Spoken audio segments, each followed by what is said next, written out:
Fala, desenvolvedores! Bem-vindos à nossa análise de hoje, onde a gente vai bater de frente com aquele clássico dilema de arquitetura: como gerenciar código de diagnóstico específico por ambiente no C# sem virar uma bagunça. Hoje, a gente vai colocar a tradicional diretiva de pré-processador no ringue contra o uso do atributo condicional e descobrir de vez quem leva melhor em diferentes cenários da nossa arquitetura. Vamos nessa? Para entender o peso dessa decisão, a gente precisa dar uma rápida olhada para o passado. Aquela herança clássica das diretivas que vieram do C e C++ frequentemente nos leva ao temido código espaguete visual. É exatamente aquele cenário onde os arquivos-fonte ficam literalmente fatiados por essas tags de compilador.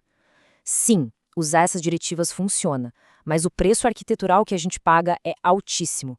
O fluxo lógico principal fica totalmente fragmentado, as ideias se perdem na hora de refaturar, e o risco de quebrar o build de produção porque você alterou um código oculto aumenta de forma absurda. Então, o plano aqui hoje é bem dinâmico. Vamos dar uma olhada na mecânica interna do compilador e, em seguida, mergulhar em 3 estudos de caso reais: sanitização de dados, validação de invariantes e infraestrutura de mocking.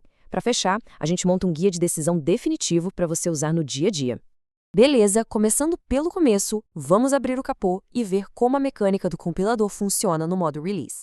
A forma como o compilador trata essas duas abordagens muda o jogo todo e ilustra muito bem a diferença brutal entre elas. Olha só, o famoso sustenido if debug faz uma remoção cirúrgica. O compilador age de forma radical e simplesmente ignora aquele bloco. O código não vai existir fisicamente na linguagem intermediária, o MSL, acabou.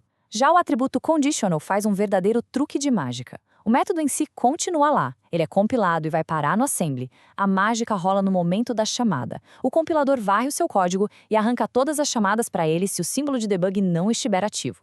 Sabendo dessa base técnica, vamos para o nosso primeiro round prático: a sanitização de dados durante o desenvolvimento local.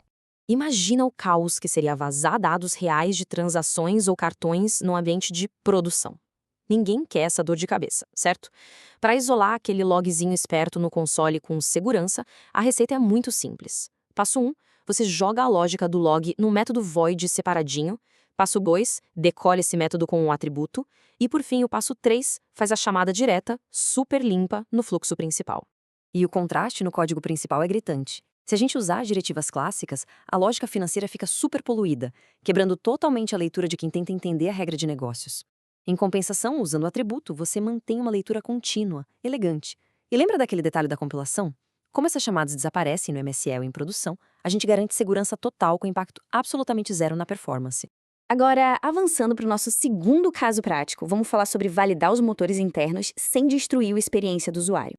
Quando a gente está desenvolvendo motores matemáticos ou processamento complexo, a gente precisa checar exaustivamente se tudo continua consistente passo a passo. Só que essas validações fritam a CPU. Durante o debug, a solução é perfeita. A gente escreve essas validações pesadas, encapsula elas num método estruturado e chama lá no final dos loops, garantindo a integridade lógica em cada iteração.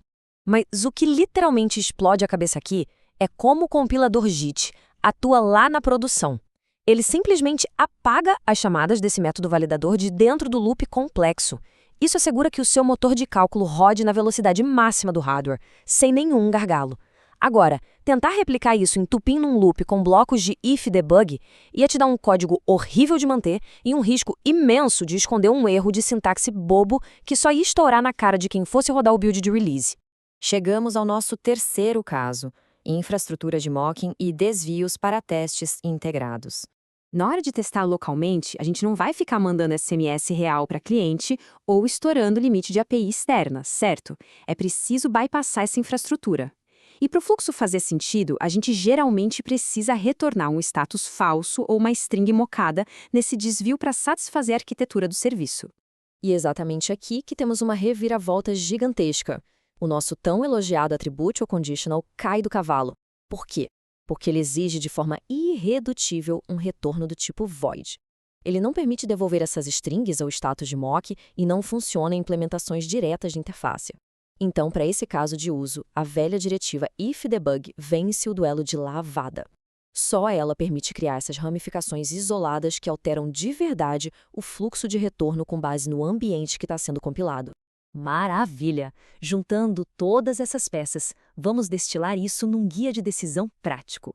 A regra de ouro para o seu código moderno em C# é a seguinte: sempre priorize o atributo para utilitários de efeito colateral. Estou falando de telemetria, logs de console e auditorias. A sua ideia agradece, o compilador checa a sintaxe e a leitura fica impecável. Por outro lado, reserve a diretiva de pré-processador exclusivamente para casos onde você realmente precisa alterar o fluxo, mudar assinaturas ou retornar mocks de infraestrutura. Para encerrar o nosso mergulho técnico de hoje, eu deixo essa provocação no ar. Será que dominar a fundo esses detalhes de como o compilador funciona é a verdadeira linha divisória entre um codificador comum e um arquiteto de software de elite? Entender exatamente como o compilador engole o seu código de diagnóstico é, sem dúvida nenhuma, um passo gigante para projetar sistemas que, além de limpos, rodam em altíssima performance. Pensem nisso na hora de desenhar os próximos projetos. Muito obrigado por acompanharem essa explicação com a gente hoje e até a próxima!